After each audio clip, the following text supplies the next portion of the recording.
E o mundo já vive a era Trump. Tomou posse ontem o 47º presidente dos Estados Unidos, Donald Trump.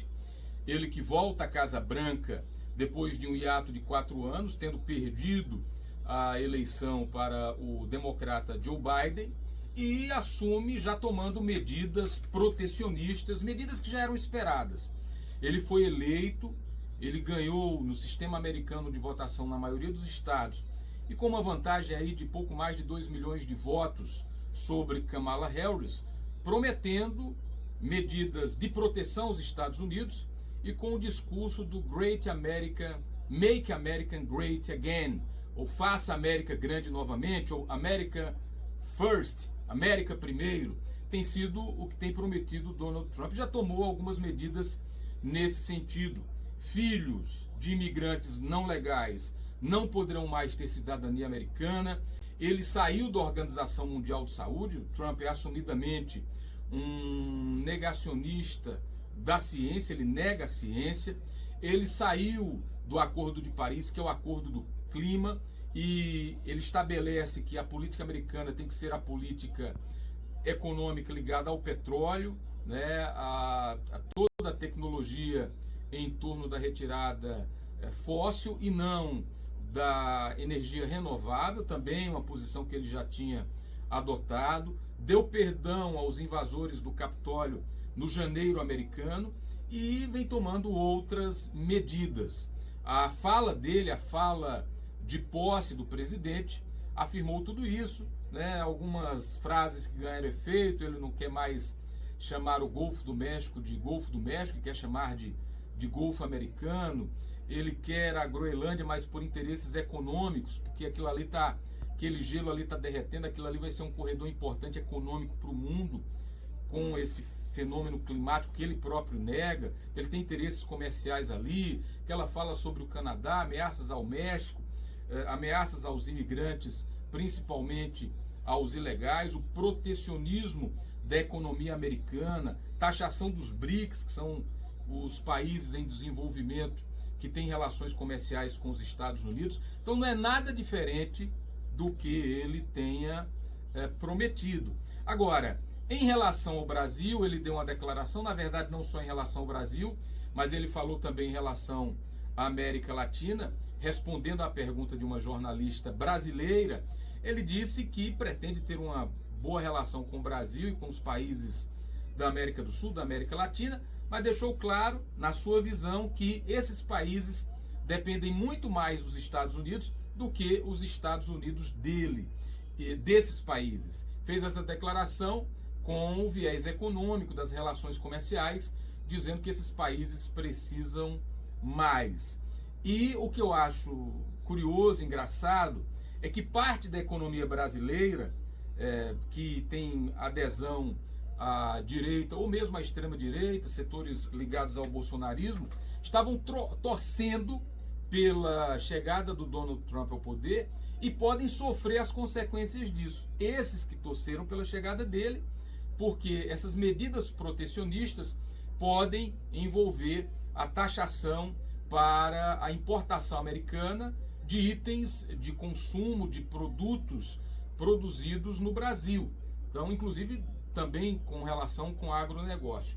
Por outro lado, o Brasil é o maior produtor de alimentos do mundo, disparadamente também está no topo também da produção de carne mundial, além de outros insumos, matéria-prima para o aço, né, tudo aquilo que pode ser extraído, a produção, por exemplo, de minérios naquela região de Minas Gerais. Então, a gente tem muito poderio de matéria-prima para os Estados Unidos. E vai começar agora essa barganha econômica.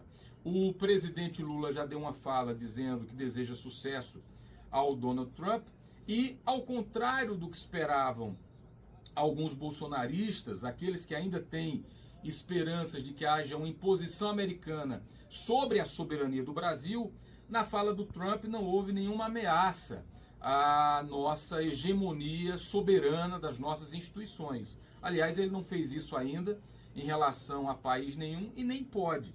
Ele tem muito poderio econômico sobre, né, o mundo, pela força dos Estados Unidos, mas isso não quer dizer que ele vai sair por aí comprando briga com todos os países do planeta com os quais não haja alinhamento ideológico. Eu até aposto, aguardem os próximos capítulos, que em breve a gente deve ver um encontro do presidente Lula com o Donald Trump, porque essa questão da soberania dos países não foi e nem tem por que ser colocada à prova. Aliás, o Trump tem muitas outras questões para se preocupar do que necessariamente estar olhando para o que acontece apenas na geopolítica brasileira.